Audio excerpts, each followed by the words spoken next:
Una sa ating mga balita, nagpaalalang Malacanang sa publiko na manatiling maging mapagmatyag kaunay na inaasang epekto ng Bagyong Ruby.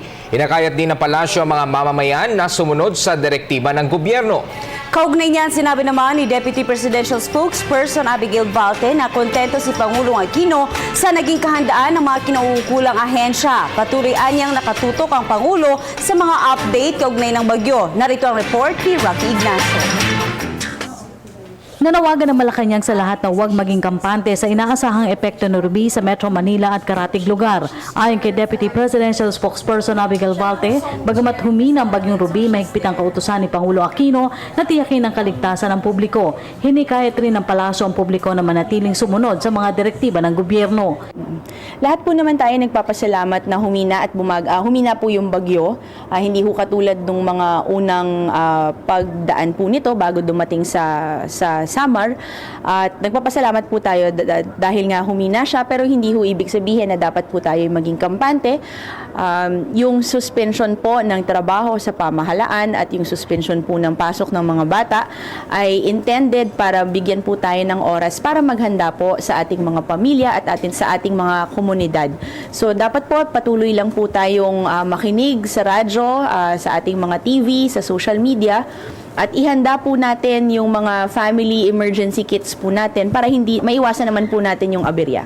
Sa bahay pangarap, nagmonitor ang Pangulo ng manalasang Bagyong Ruby sa Eastern Visayas at karatig lugar sa Luzon. Ayon kay Valte, kontento naman anya ito sa naging kahandaan ng pamahalaan sa pagtugon sa kalamidad.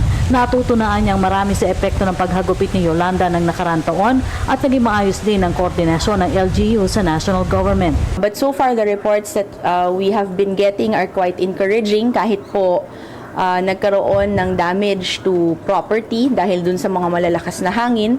Ang magandang balita naman po dyan ay for the most part, marami pong mga kababayan natin ang sumunod sa panuntunan na lumikas at na mukha naman pong marami po tayong nailayo sa aberya. Wala pa namang abiso kung makakabisita ang Pangulo sa lugar bago tumulak sa South Korea ngayong linggo. Ang mahalagaan niya na ilatag ng tama ang pagtugon kay Ruby.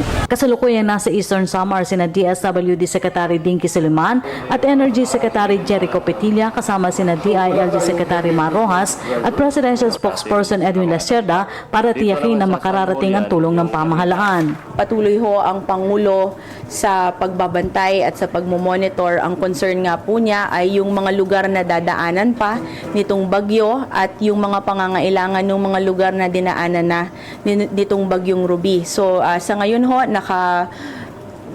dumating na ho yung mga reinforcements ng National Government Frontline Team dyan sa Borongan sa Eastern Samar.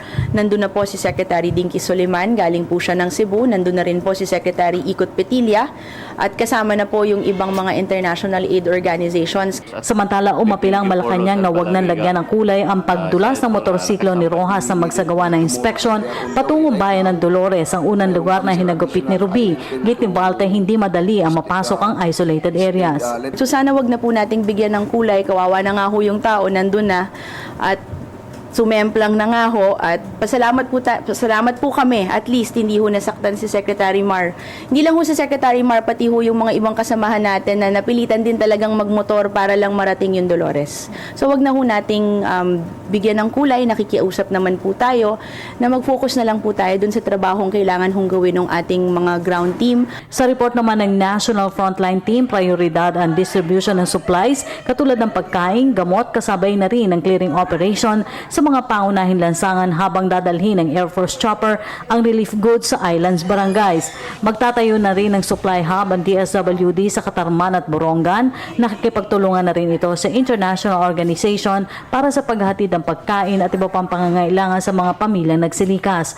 Tutulong sila sa pagtatayo ng temporary shelters habang magsasagawa ng immunization ng Department of Health sa mga evacuation centers para maiwasan ang pagkalat ng sakit.